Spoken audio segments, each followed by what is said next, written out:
Alright guys, welcome to another video. Today we're going to talk about armaments, but we're going to talk about how to fix the armament system. Right, so some quick background. I think there's a significant group of the Rise of Kingdom community that just think Lilith is just throwing whatever they can out there to make money. Right, and they're just trying to make more and more money. There's these greedy people. That may be the case. But another way to look at it is Lilith is a company, right? They hire people.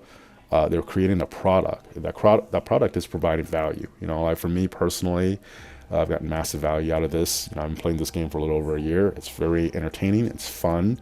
It's giving me something to build towards. And, you know, I'll consider myself a mid-spender. I talked about it in another video. I probably spend about $500 a month on this. After I started spending on this game, personally in my life, I actually started making more, right? Because when you have something that you want to be able to put more money into, I don't know, it's almost like when there's a purpose or a reason why you want to make more money, it's money just seems to come in more, right? Maybe that's just me wishful thinking or trying to read too much into it. But I'm not unhappy with the amount of money I'm spending. And I actually think for my lifestyle where I'm at, and then like how much I enjoy the game, the amount of my money I spend on the game reflects that. That leads into the second point I want to make. If they're not there just to make a bunch of money, right, then when they're putting stuff into the game, the goal should be what the end product, the game, and the stuff you're putting in there, right, the armament system, the equipment, whatever, it should be providing value in the way where the people that are spending money on the value feel like they're getting their money's worth, and ideally they actually feel like they're getting more than their money's worth. Okay, to do that, there has to be a competitive balance between like the categories of spenders. So if I was just going to kind of label the category of spenders, right, there's free to play, completely free. There's low spenders that's spending like $5 a month on some like gem supply bundle to, I'll say maybe like about $100. We'll say like mid spenders $100 to maybe like $600 or $700. You consider like a whale, someone that spends like over $700 to like a certain amount of money, maybe I don't know, $1,000, $2,000, about like $2,000, $3,000. And the Krakens it's a whole different level of spending where it could be like $30,000 a month, right? Like some people's salaries in a whole month just on a game. That's completely crazy, right? For the game to be balanced, every single thing they release, whether it's commanders, equipment, armaments, it should be in a way where that level of spending, like free to play to Kraken, actually feel like they're getting their money's worth. Okay, now I'll explain that a little bit further, right? So the free-to-play mindset, right? One, they just don't have the money. It's people typically that's younger, or they just don't feel good about spending money in the game. Or there's actually a group, and we all know people like this, they actually take pride in spending no money at all and then being as competitive as possible, right? If you take that's probably the people that are the most hardcore. The free-to-play, they don't expect to actually be competitive with a Kraken, right? If you're spending no money and someone's spending 20 grand a month, you're not expecting to be competitive with them. But that next tier where most people reside, right, so like mid spenders on down, free to play is through just being very smart and efficient with their use of time and how they're spending the resources that they gather in the game. They could actually be competitive with mid spenders, and like that's the appeal of being a free to play. You're literally playing the game on hard mode, and you can still actually do relatively well and be competitive and contribute in a high level kingdom, right, the highest level. And then there's obviously like free to plays that are just there, you know, they're like kind of building towards something, you know, they want to play in a lot slower paced kingdom. They just want to be there, part of the community, make friends. They're already getting that out of it too, right? Because that's kind of like whenever you put something in, it has to actually hit that mark for free to play. For a low spender, if I had to guess the psychology for most low spenders, it's that just by spending a little bit, right? So if you're free to play, nothing. If you're just spending $5 a month, you end up getting 650 gems a day, right? As part of that like monthly gem package, and So you feel like you can be very efficient, selective, choosing what you spend on. Maybe you don't have as much disposable income, but you really enjoy the game a lot. So if you just spend that little bit, it's actually giving you a pretty significant and noticeable advantage over free to play, and it could actually at least make you competitive enough with mid spenders, maybe even high spenders. But again, I don't think any low spending player is reasonably expecting that they're spending to put them on the level of a Kraken. Right. For mid spender, that's a category I fall in. Usually they really enjoy the game. I really like this is probably the most fun game I've ever played. And I was not expecting this when I first started, right? But I love the kingdom versus kingdom element. I love PvP.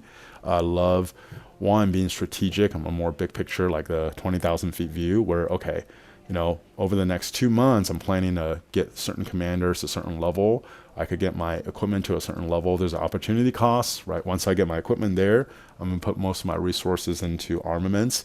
And when I do spend, it will allow me to get to that like top 1% potentially, if I was smart and strategic and putting in the time, right? Again, I don't expect to have the same kind of resources as a Kraken, but most people are not Krakens. And as a mid spender, besides a few Krakens, I have the opportunity to be top of the top in this game, right? That's the psychology of a mid spender.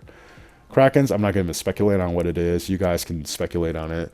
But from the mid spender perspective, looking at Krakens, it just seems like, when you have that much money, right, you want to actually be able to put that money to something where you get recognition, and also like you can enjoy that money, right? Because there's one thing to save money, but being able to actually enjoy your money that you have way more than what you know to do with is a challenge sometimes. And so you'll see them doing on a bunch of stupid stuff. If you really enjoy this game, why not spend it as a Kraken on this game? And then one, you're getting recognition for it, but you can actually also contribute to your kingdom and get better stats for it, right? So if I had to speculate, maybe that's what the Kraken mindset is. It could be off, but you kind of get the idea, right? A really well-designed system that's released in the game will be able to appeal to all 4 of those groups and still maintain a competitive balance. So for example, if you have a system that comes out and it's really easy to get just 3.5% stats, legendary armament for every stat, then the Kraken and the mid spender is going to feel gypped, right? Because if a free to play or low spender could easily get close to what I have, then what's the point of even doing this? But if a free to play or a low spender can get 70% of what I have pretty easily, but what I'm paying is that premium, so I'm getting 30% more than them, right? Now all of a sudden it's worth it to me. Okay. And that's important because the fix I'm talking about, I think can actually apply to all 4 groups, but also it will be infinitely scalable. Well, when I say infinitely scalable, it just means that if they release a bunch of other formations in the future, it's not going to break the game. And then whatever formation or changes they do decide to come out with, the system will actually hold up for it. Okay, so if you guys are ready, that's the intro. Here's the actual fix. I think this one change will actually fix or at least set the armament system on the path to address most of the complaints. Some people are always going to complain. We're not talking about them. We're talking about the people that have legitimate complaints, right?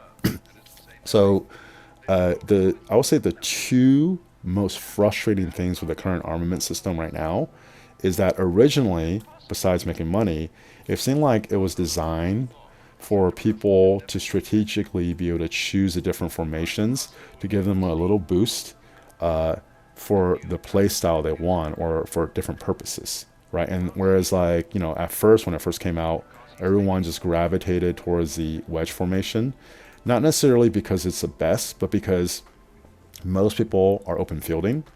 And then if you have infantry, cav, or archers, they can all use more skill damage. So you have the least amount of chances getting something useless. And that was it, right? So maybe you wanted a hollow square for an infantry garrison or an infantry commander that needed a little bit more defense. But if you chose hollow square, a lot of the inscriptions in hollow square maybe doesn't apply to archer or cavalry as much, where they don't have healing or shielding, right? So it seems very clunky and frustrating because you're getting a lot of things that seem useless to your formation. And to avoid that, we just stick with wedge formation, which is the most versatile, and there's the least amount of chances of getting something that's useless to you, right? And then on top of it, feeling like it's kind of lazy, right? If I pick wedge formation, why are you giving me a gold gathering boost to the inscription, right? Either you're just lazy, you don't care, or it right, like it didn't have to be that way, it ended up that way.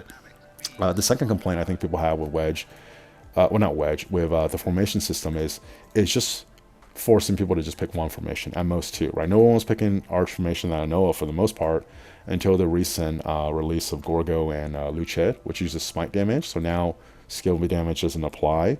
Normal damage actually boosts your active skill. So now we're picking arch, right? And the anticipation maybe the last few months before Herman was announced, the skills were announced, was that maybe we're going to see more smite. So maybe with archers and calves, we could start getting ahead of the game and start setting up some arch formation. So we do have more smite damage commanders with different troop types. We'll be able to apply it there, right? But now, who knows? It looks like maybe smite is only going to be infantry. So then why the heck would I pick arch unless I already got everything else covered? Because if I pick arch and I get something that's for calves, skill damage is better. So now I'm actually getting armaments that are kind of useless for me, and it's frustrating, right? And also, today is December 7th, right? So we just heard a few days ago they're going to come out with a new formation. It's called the Tetsudo formation. And I think the idea is that it's actually going to benefit healing and shield more. That's infantry, right? Like, why would I ever pick that for cavalry? And unless you need it specifically for garrisoning or something like that, I would probably just pick wedge formation still, maybe arch, just because at least whatever I get, there's less pain of getting something that's irrelevant and frustrating, and it's better bang for your buck where it's more efficient. So, having said all that, the one fix that I think which fix most of the problems I'm talking about is that when you first get an inscription, when you first get an armament, it should be a blank armament, right? So if I come here and I open a blue choice chest, right, instead of it asking me which formation I want it to be, it just gives me the stats, okay? And once I get the stats from there, then I could choose if I want to lock some stats and re-roll, or I could go ahead and pick the formation. So for example, this one, right? This one would be a really, really good armament if it was for the V formation for a range, right? 2% damage is the highest you can get.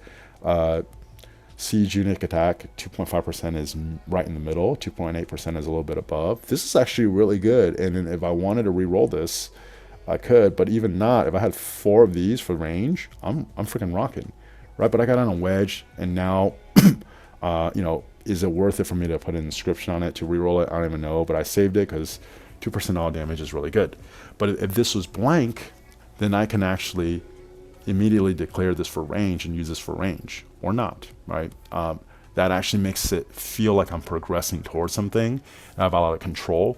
And also, let's just say I get a blank formation, right? I can also save it for the future. So if I have something that's not quite as good as what I have now, but I'm anticipating, hey, you know what, there's going to be more formations coming out, I don't have to declare now, I can actually save it for the future. It makes it feel like I'm building towards something, right?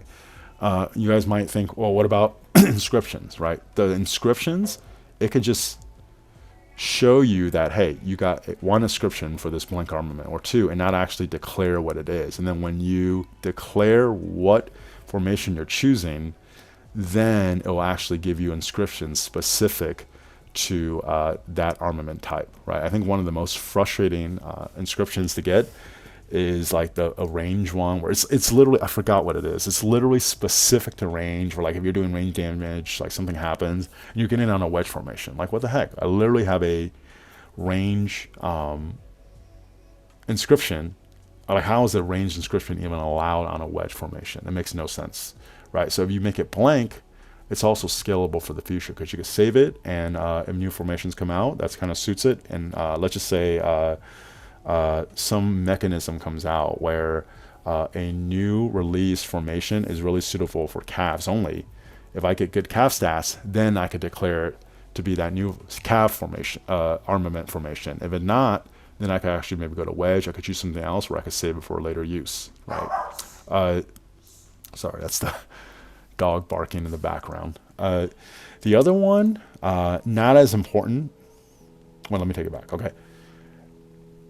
They actually already released half the fix, which is the transmutation stones. For those of you that remember what it was like before the transmutation stones, this was even more frustrating, right? But the ability to transmute has alleviated some of that frustration, because now we don't necessarily have to have these crazy inscriptions with crappy stats. You at least have the chance to make it better.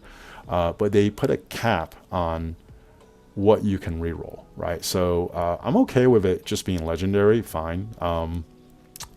But you can only reroll up to 10 times, and the cost is actually pretty expensive, right? So for example, let's just say I get a double stat inscription, right? And I want to roll it. If I roll it 10 times, lock in the 2 double stats to get the third one, that's going to be 50 transmutation stones. I'm a mid spender that actually spends a decent amount into armament.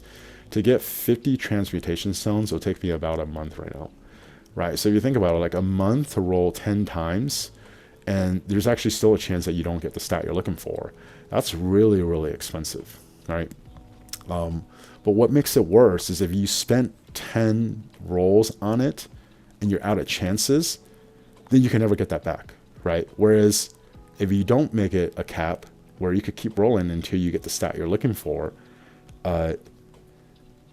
it's still actually fairly hard. Not hard, what's the word? You're still getting transmutation stones at a pretty slow pace, but at least you don't feel like that first 10 is a complete sunk cost, because you had your chance to do it, you just didn't get it. But if you just keep at it, eventually you'll get it, right? It changes the psychology. It makes it a lot more rewarding.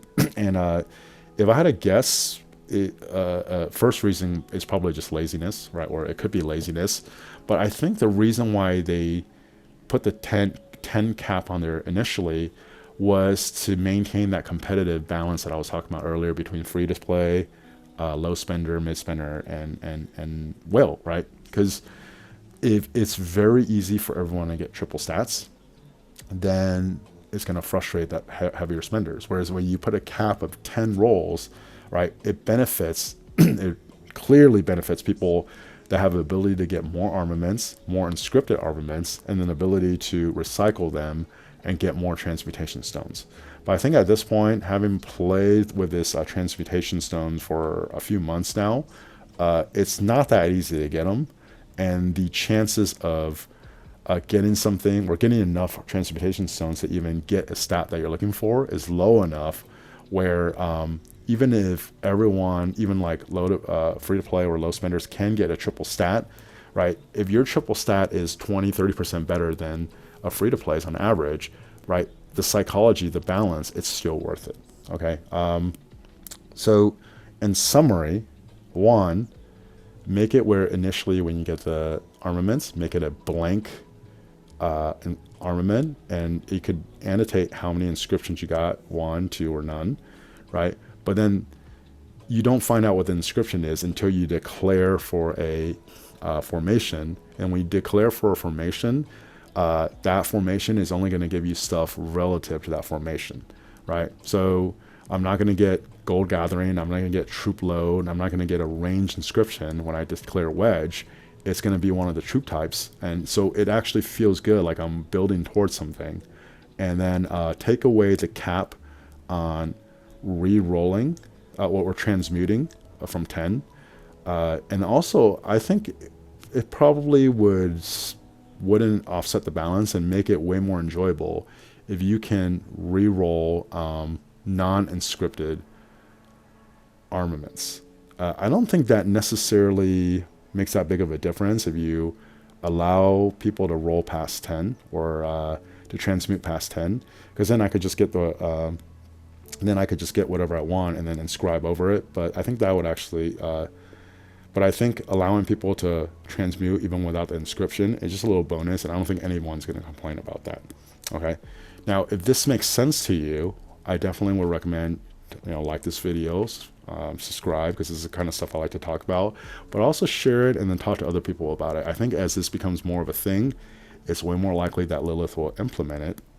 And I think it will actually make the game just more enjoyable overall, and it will be a win for all of us.